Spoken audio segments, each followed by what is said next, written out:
mulai kebaktian sekolah minggu hari ini, kita sama-sama siapkan hati kita nyanyikan satu lagu ya. Sing haleluya.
Terima kasih Tuhan, kami mau bernyanyi memuji-Mu, haleluya. Sebab Engkau baik hari ini, besok, dan sampai selama-lamanya. Kami juga akan berdoa memohon kepada Tuhan, agar kami semua anak-anak diberi kesehatan, supaya kami bisa siap di rumah untuk mengikuti sekolah minggu melalui online. Supaya kami tetap bertumbuh di dalam iman kami, tetap taat dan setia kepadamu. Terima kasih Tuhan, di dalam nama Tuhan Yesus kami berdoa. Amin. Oke, maksudnya semuanya bangkit berdiri. Kita mau memuji Tuhan. Di dalam nama Yesus ada kemenangan. Di dalam nama Yesus iblis dikalahkan. Oke, terima kasih.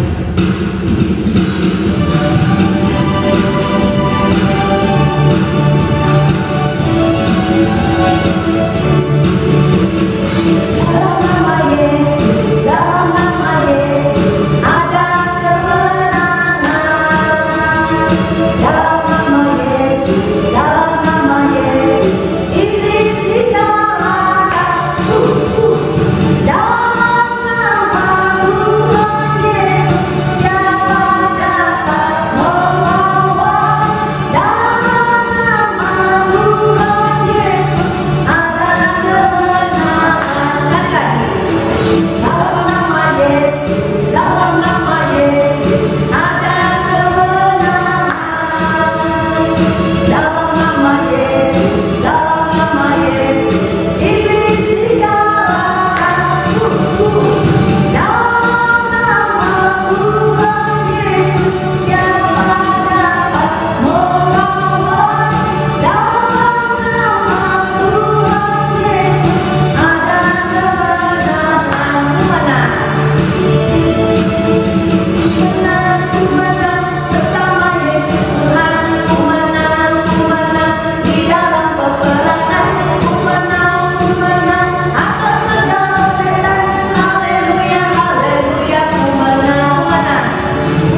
selanjutnya kita mau mendengarkan firman Tuhan. Lebih dahulu kita menyanyikan sebuah lagu Ciu Ju Chong Man Wo, Tuhan penuhiku.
Sudah siapkan hati, semangat untuk mendengarkan firman Tuhan, ya kan? Nah, sebelum kita mendengarkan firman Tuhan, mari kita berdoa terlebih dahulu. Ikuti Bosu, ya. Tuhan Yesus, saat ini kami siapkan hati untuk kami mau mendengarkan firman Tuhan. Tuhan tolong kami supaya kami semuanya dapat mengerti. Dalam nama Tuhan Yesus kami berdoa. Amin. Nah, adik-adik, ada seorang anak namanya Joni. Joni ini adalah anak kelas 5 SD. Nah, Joni lahir di tengah-tengah keluarga yang papa mamanya miskin. Papa mamanya miskin dan pekerjaan mereka adalah pemulung. Tahu kan pemulung kan? Iya, pemulung itu adalah orang-orang yang mengumpul-ngumpuli botol bekas, botol-botol aqua bekas, karton-karton bekas, atau barang-barang yang bisa dijual kembali. Ya. Nah, Jody punya adik, ya, adik laki-laki juga yang kelas 3. Ya. Jadi setiap hari setelah pulang sekolah, Joni dan adiknya ya akan pergi untuk mencari barang-barang bekas, untuk mencari karton-karton bekas untuk membantu papa mamanya. Papa mamanya juga pergi mencari barang-barang bekas. Joni dan adiknya juga pergi mencari barang-barang bekas. Joni mau membantu papa mamanya. Selain itu juga dia mau mengumpulkan uang untuk biaya sekolahnya. Nah, hari itu setelah pulang sekolah, Joni kemudian membawa adiknya. Dia membawa adiknya untuk pergi mencari barang-barang bekas. Dia kemudian membawa karung, ya, karung goni, ya, lalu dia membawa adiknya bersama-sama. Jadi sepanjang jalan mereka melihat kalau di kiri kanan di pinggir jalan ada botol-botol aqua bekas ambil, masukkan ke dalam karung. Atau kalau di tempat-tempat sampah mereka menemukan karton-karton bekas atau kotak-kotak atau sesuatu yang bisa mereka jual kembali, maka mereka ambil lalu kemudian mereka masukkan ke dalam kotak. Nah, tidak terasa mereka berjalan terus berjalan sampai kemudian sore hari, ya. Mereka berjalan terus, ya. Nah, ketika melewati sebuah toko roti, adiknya menarik tangan Joni. Lalu adiknya mengatakan, "Bang, lapar, mau roti itu." Ya. Wah, adiknya lapar ternyata, dan adiknya kepingin sekali memakan roti yang dijual di toko roti itu. Lalu mereka mendekati, ya, toko roti itu dan melihat dari kaca depannya begitu banyak roti-roti dan kue-kue yang lezat yang dijual di toko roti itu, beraneka ragam bentuk dan warna.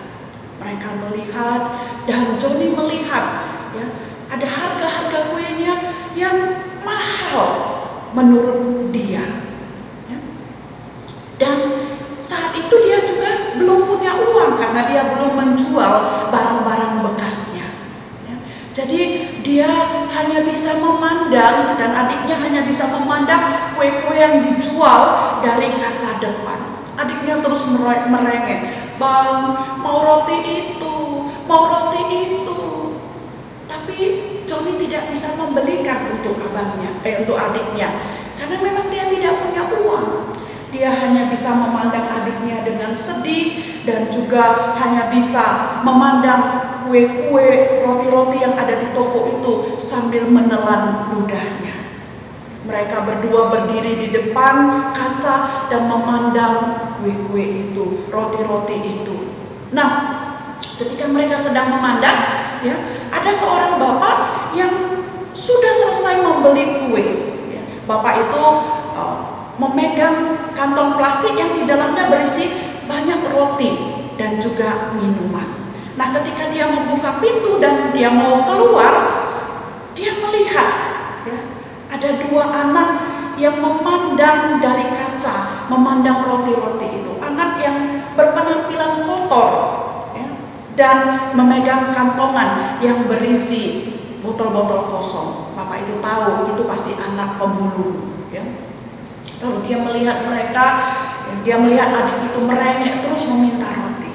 Lalu kemudian bapak itu mendekati mereka. Lalu bapak itu berkata, "Nak, kalian mau roti?"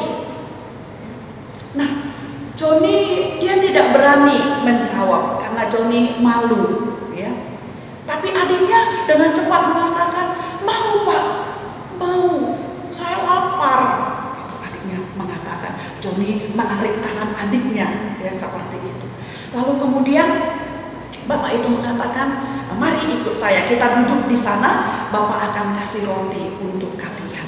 Lalu bapak itu mengajak Joni dan adiknya duduk, ya, di taman di depan dari toko roti itu. Duduk di situ, lalu kemudian dia membuka plastiknya, dia mengambil roti, dia menyerahkan satu untuk Joni dan satu untuk adiknya. Lalu dia juga mengambil air minum yang sudah dia beli tadi, dia menyerahkannya untuk Joni satu dan untuk adiknya. Lalu dia katakan, "Makanlah, nanti kalau kurang ini masih ada, nanti bapak kasih lagi."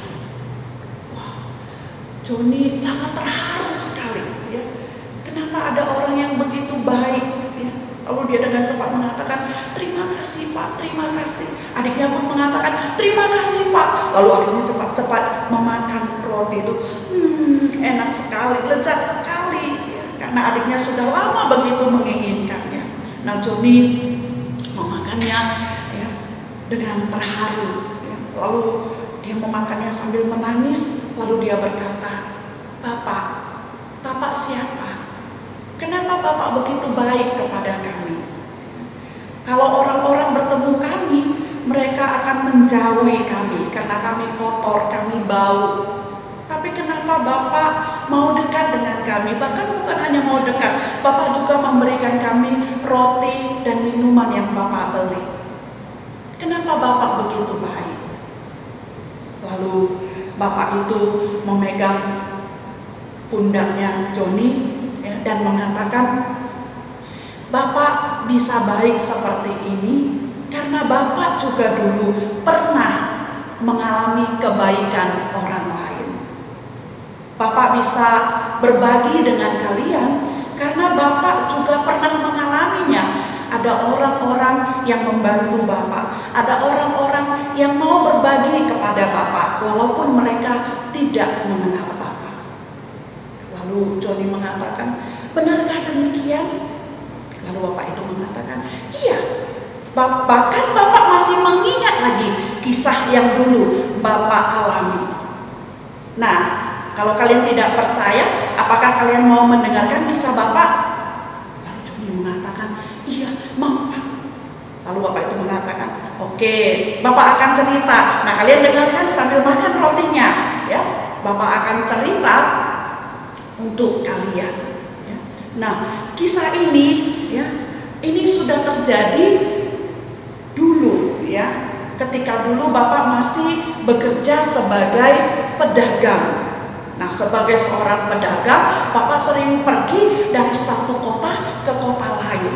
Jadi Bapak menjual barang dagangan di kota ini, lalu beli barang-barang di situ, lalu setelah dapat uang atau setelah menjual barang, Bapak akan pindah lagi ke kota lain. Demikian seterusnya. Nah, satu hari, ya, setelah Bapak pergi ke satu kota dan menjual semua barang-barang, Bapak mau pergi ke kota lain untuk membeli barang-barang di kota itu. Bapak senang sekali karena hari itu Bapak mendapatkan banyak uang. Lalu Bapak pergi, ya. Lalu Bapak melanjutkan perjalanan untuk pergi ke kota lain. Nah, pada waktu itu, ya, Bapak jalan kaki, ya. Nah, ketika Bapak sedang berjalan ke satu kota, ya, tiba-tiba di tengah jalan ada perampok, ya, ada perampok. Bapak melihat ada dua orang yang mendekati Bapak. Bapak tahu mereka bukan orang baik, ya. Mereka pasti punya niat jahat. Nah, ternyata benar mereka adalah perampok, ya. Dan mereka menodongkan, ya, pisau yang mereka bawa, parang yang mereka bawa kepada saya, dan mereka meminta semua uang dan barang-barang saya. Ya. Bapak pada waktu mau teriak minta tolong, tetapi takut karena parang itu sudah dekat kepada Bapak. Nah, kemudian, ya, mereka memaksa Bapak. Bapak mencoba melawan, tapi karena mereka dua orang, Bapak kalah. Semua uang Bapak diambil, ya. Semua uang Bapak diambil, semua harta Bapak diambil. Bahkan bukan itu saja, Bapak juga dipukuli, ya. Nah, bajunya, bahkan baju Bapak juga diambil mereka. Sudah dipukuli, semua kepala, badan, kaki, tangan sudah dipukuli. Kemudian mereka pergi meninggalkan Bapak. Bapak diletakkan begitu saja di tengah jalan. Wah, sakit sekali. Sampai-sampai Bapak mau bicara pun sulit sekali. Kepala begitu pening, sakit. Nah, Bapak sendirian di tengah jalan. Bapak mencoba berteriak minta tolong, tapi suaranya yang keluar kecil sekali. Nah, Bapak mencoba membuka mata untuk melihat kalau ada orang yang mau menolong. Nah, sewaktu Bapak melihat, sama-sama Bapak melihat ada orang mendekat, ya. Ada orang yang berjalan di seberang sana. Orang itu Bapak kenal, ya. Karena orang itu adalah orang yang sering Bapak lihat juga seperti orang yang sering Bapak lihat ketika Bapak pergi beribadah. Nah, orang itu biasanya berkhotbah, orang itu biasanya bercerita, mengajar, ya, di tempat biasa Bapak beribadah. Wah, Bapak kenal orang itu, Bapak senang. Bapak berpikir pasti orang itu akan menolong Bapak. Bapak harap-harap menunggu dia. Tapi ternyata orang itu cuma lewat, tidak menolong Bapak, membiarkan Bapak begitu saja.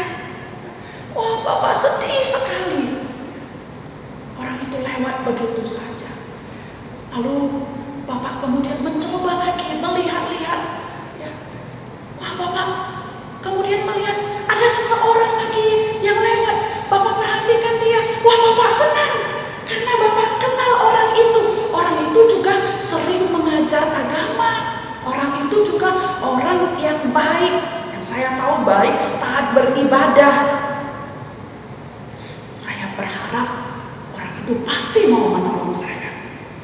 Lalu saya cuma berteriak, tolong, tolong. Ya, saya berharap orang itu mau menolong Bapak. Tetapi ternyata orang itu cuma berhenti sejenak, lalu melihat Bapak. Setelah itu dia berlalu begitu saja. Padahal Bapak sudah berteriak, tolong, tolong. Tapi dia cuma lihat dan kemudian dia pergi. Wah, hati Bapak sangat sedih sekali. Bapak berpikir siapa lagi yang bisa menolong Bapak. Lalu Bapak hampir putus asa. Lalu kemudian tiba-tiba Bapak mendengar ada seseorang datang naik kuda. Bapak mendengar, lalu Bapak mencoba melihat.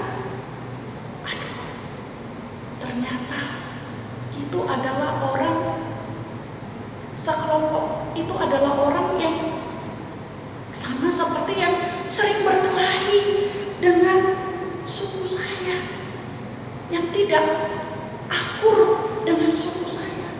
Aduh, kalau orang saja yang saya kenal tadi, yang dua tadi, yang saya kenal tidak mau menolong saya, orang yang dua tadi yang saya tahu, yang sering saya jumpa, yang saya tahu mereka orang baik, yang saya katakan mereka orang baik, mereka saja tidak mau menolong saya, apalagi orang ini.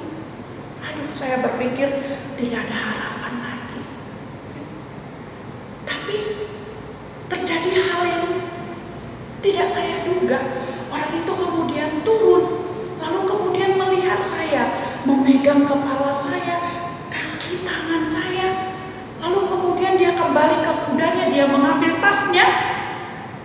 Lalu saya melihat dia mengambil air minumnya, dia memberikan saya minum. Setelah itu dia mengambil kain dari tasnya, dia menyiramnya dengan air, lalu kemudian dia melapin badan saya, kepala saya yang berdarah-berdarah. Dia melapi kepala saya yang berdarah, tangan saya yang berdarah, kaki saya yang berdarah. Semua dia lap, dia bersihkan. Lalu kemudian dia mengambil juga obat yang ada di dalam tasnya. Lalu kemudian dia memberi obat di luka-luka saya. Dia memberi obat di luka-luka saya, di kaki, di tangan, di kepala. Dia beri obat semuanya. Nah, bukan itu saja. Dia kemudian mengambil jubahnya, seperti jaketnya itu, dia ambil, lalu dia pakaikan kepada saya. Wah, saya sangat bersyukur sekali. Saya kemudian katakan terima kasih sudah menolong saya, terima kasih. Saya pikir setelah itu dia akan pergi meninggalkan saya, tapi ternyata tidak. Orang yang tidak saya kenal itu kemudian mengangkat saya, lalu kemudian dia menaikkan ke atas kudanya, menaikkan saya ke atas kudanya. Lalu saya katakan, Bapak mau bawa saya kemana? Lalu orang itu mengatakan, saya akan menolongmu, tenang saja. Lalu dia membawa kudanya, dia jadi jalan kaki, saya yang menaiki kudanya. Saya tidak tahu dia mau bawa saya kemana, tapi kemudian saya melihat dia membawa saya ke sebuah penginapan. Lalu kemudian dia menurunkan saya di penginapan itu, lalu dia menjumpai pemilik penginapan itu. Lalu dia katakan kepada pemilik penginapan, Tuhan, tolong Bapak ini tadi sepertinya Bapak ini dirampok, badannya luka-luka semuanya. Nah, biarlah Bapak ini istirahat di tempat penginapan. Engkau tolong dia, engkau rawat dia, kasih obat, kasih makan, sampai dia sembuh, sampai dia bisa pulang ke rumahnya sendiri. Nanti semua biaya-biayanya saya yang akan bayar. Saya yang akan menanggung semua biaya penginapannya, biaya makannya, biaya obatnya, semua sampai saya sembuh. Wah, waktu saya mendengar itu, ya, saya sangat bersyukur. Saya sangat bersyukur. Lalu saya tidak henti-hentinya mengatakan kepada dia, terima kasih Tuhan, terima kasih. Engkau baik hati sekali, engkau murah hati sekali. Padahal engkau tidak mengenal saya, ya, engkau tidak kenal siapa saya, engkau bahkan tidak bertanya-tanya kenapa saya seperti itu. Tapi engkau langsung merawat saya, memberikan saya banyak uang.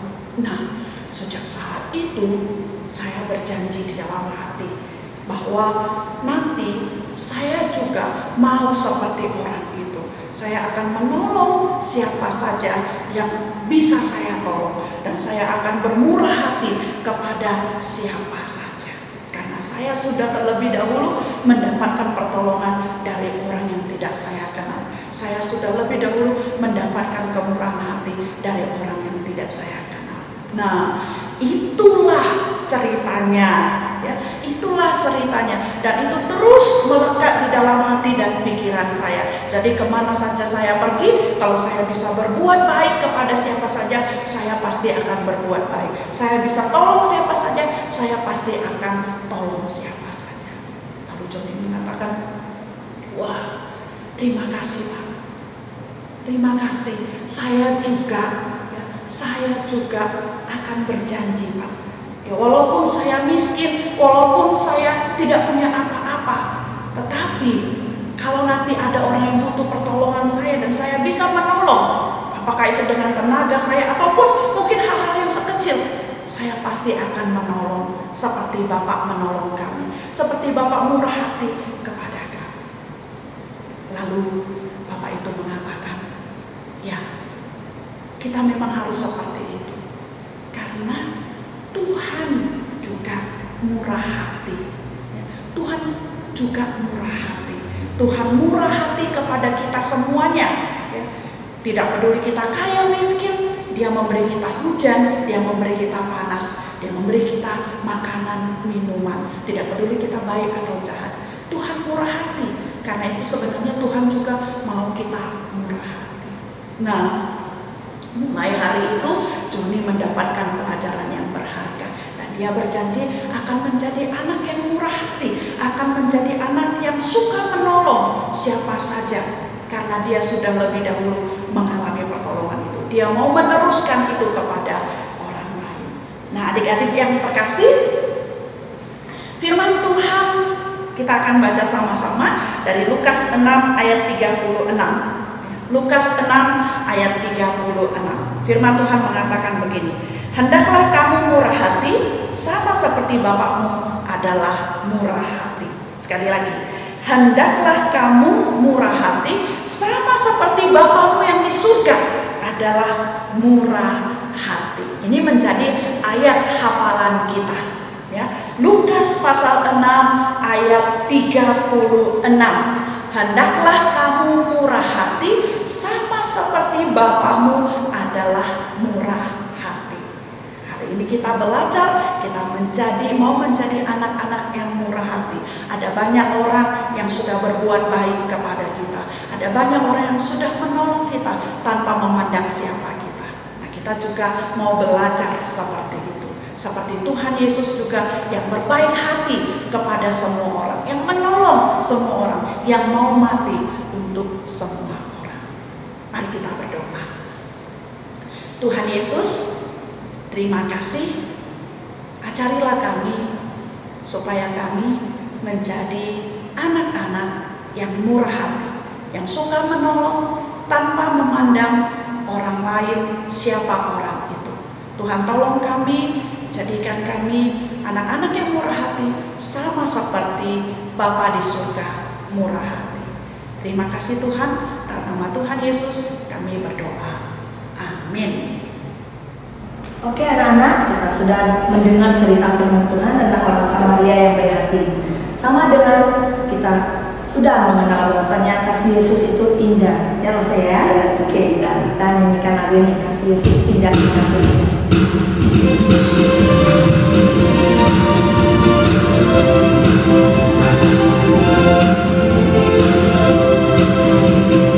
Kasih Yesus indah, oh indah, kasih Yesus indah.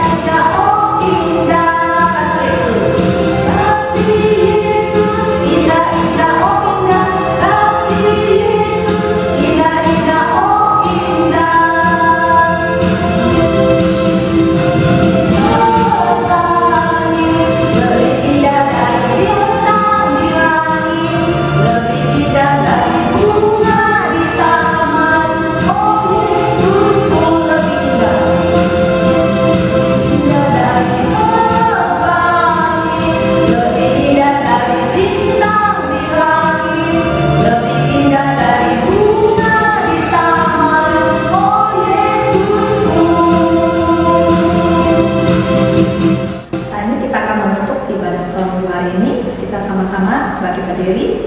Kita mengucapkan doa Bapa kami pelan-pelan saja ya. Setelah itu Bapa terima kasih. Oke. 我们在天上的父，耶和华说你的名为圣，愿你的国降临，愿你的旨意行在地上，如同行在天上。我们六日有时，求你赦我们，赦免我们的罪，如同我们赦免得罪我们的人，不叫我们一见试探，拯救我们脱离凶恶。因为国度、权柄、荣耀、全是你的，这到永远。阿门。